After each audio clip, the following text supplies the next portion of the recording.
শহরের অভিজাত রেস্টুরেন্টের হলরুমে ঝলমলে আলোকসজ্জা, রাজকীয় মঞ্চ আর রকমারি ফুলের সাজ।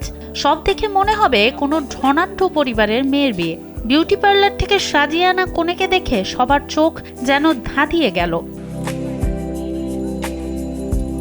বিয়ের এই রাজকীয় জৌলুসের পেছনের গল্পটা ছিল সম্পূর্ণ ভিন্ন। কনে জলি খাতুন, ডাকনাম ইতি।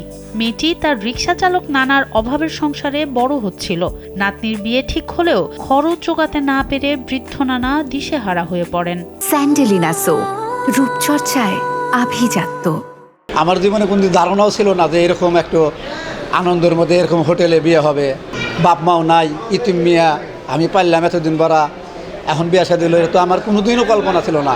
কিন্তু যারা দিয়েছে তাদেরকে আমি খুবই আন্তরিকভাবে দুঃখিত, তাকে আমি ভালোবাসি। ঠিক তখনই আশার আলো দেখালেন সমাজকর্মী মামুন বিশ্বাস। তার একটি ফেসবুক পোস্ট মুহূর্তেই বদলে দেয় দৃশ্যপট।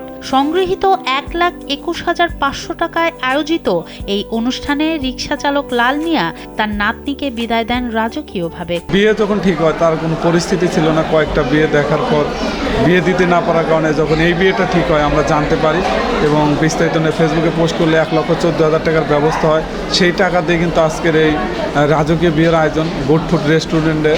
মানুষের সহযোগিতায় সোনার গয়না, বেনারসি শাড়ি থেকে শুরু করে বরের শেরওয়ানি সবই জোগাড় হয় নিমিষেই।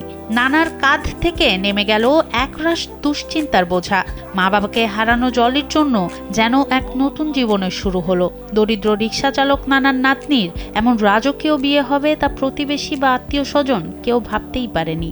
আমার বাবা এবং মা দুজনেই মারা গেছে। আমি আমার নানার কাছে বড় হয়েছি। আমি কখনো ভাবতে পারিনি যে আমার এইভাবে বিয়েটা হবো। আশা করি আপনারা সবাই দোয়া করেন, আমি জানি সুখে শান্তি ঘর করতে পারবো। এই আয়োজন হয় সিরাজগঞ্জ শহরের গুড ফুড রেস্টুরেন্টে। জলি খাতুন ও সোবানের এই বিয়েতে খাবারের আয়োজনেও ছিল আভিজাত্যের ছাপ।